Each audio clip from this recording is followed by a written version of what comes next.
7-Eleven, McDonald's, grocery store sa Vista Mall. What's up mga wafets? Grabe ang panic buying ngayon after ng bagyong Christine. Ang mga tao ay naghahanap ng pagkain, ng malinis na tubig, mga damit at kung ano na pang kailangan nila. Hindi ko na nga na-videohan yung iba pang mga stores na talagang dinudumog ng mga tao. Isa ako sa pumila dito sa McDo.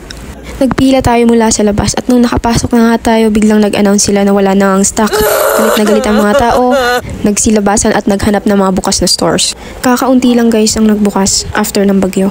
Walang mga bukas na karinderya, walang kuryente at tubig sa ibang lugar. Kaya naman sinamantala nila pag may nakita silang bukas na tindahan. Talagang guys, panic buying, halos maubos na ang paninda dito. Oh my God! Biglang taas agad ang presyo ng mga bilihin dahil sa laki ng demand ng mga tao. Nagpaubusan ng mga dilata, mga chichirya, biskuit, tinapay, mga noodles, kape, at ito ang alcohol, Diyos ko. Nagmahal na din. Kailangan mo talagang pumila ng pagkahaba-haba at magantay. No choice tayo.